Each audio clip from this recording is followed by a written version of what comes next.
honorables membres de la direction, ma très chère commère,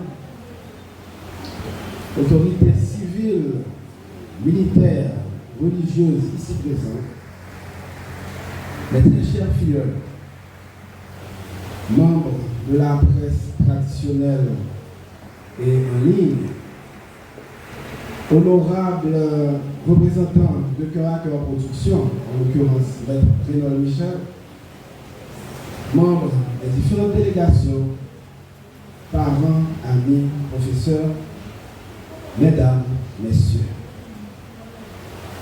Je tiens tout d'abord à remercier la direction de l'ENJEC pour l'honneur qui m'a été fait d'être le témoin privilégié de cette cérémonie.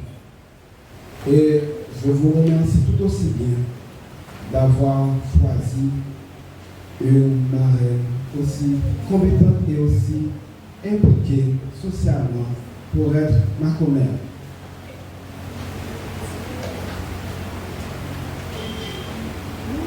Les fonctions les plus honorables de la terre aux yeux des hommes, on pourrait dire que ce sont les fonctions politiques.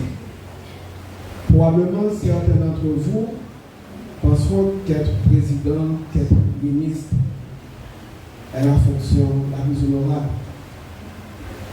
D'autres vous diront que jouer le privilège d'être médecin ou encore d'être un grand orateur, un grand pasteur, ou j'en passe, serait remplir la fonction la plus noble qui soit sur cette terre. Mais laissez-moi vous dire que les fonctions les plus nobles et les plus honorables reposent en deux mots: maternité et éducation. Maternité, car le don de donner la vie, le don de prendre soin des petits est un don venant du ciel. Éducation, car former est un sacerdoce. Mes très chers filleuls, et vous faisant partie de cette noble assistance, sachez que ce soir, ces impétentes, ces nouvelles graduées viennent d'embrasser à cœur et à corps ces deux fonctions. La fonction de la maternité et la fonction de l'éducation. Maternité, car dès les premiers pas de ces enfants dans l'éducation, vous serez leur guide, vous serez leur mentor, leur modèle. Et vous serez même parfois celles qu'ils entendront beaucoup plus et même mieux que leurs parents.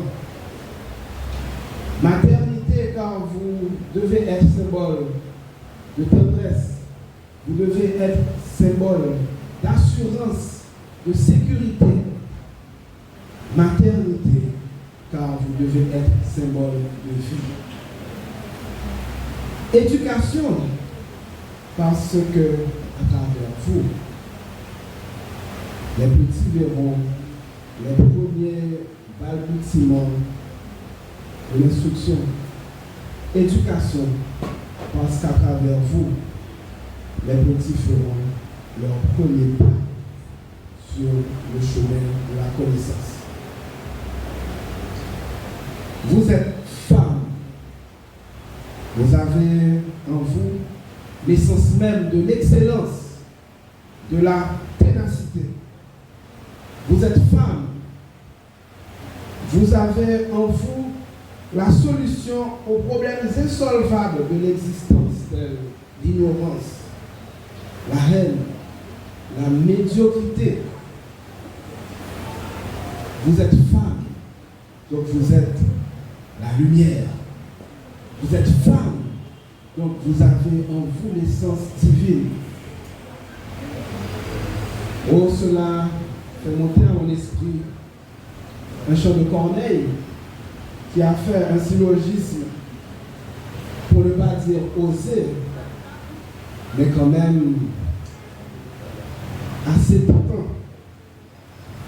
Corneille, c'est-à-dire dans ce morceau intitulé « Le bon Dieu est une femme », que si les femmes donnent aux hommes le jour, que si les femmes pardonnent tout, que si les femmes arrivent à pardonner malgré tout, il n'y a aucun doute là-dessus.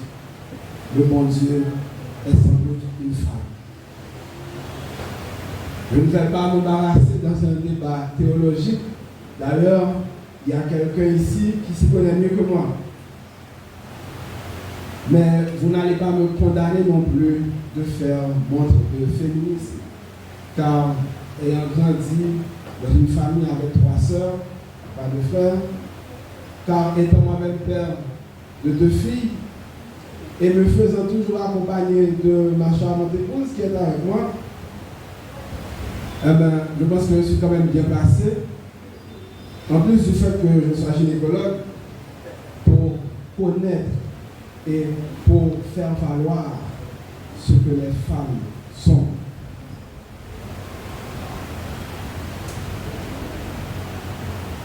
Vous êtes la pierre angulaire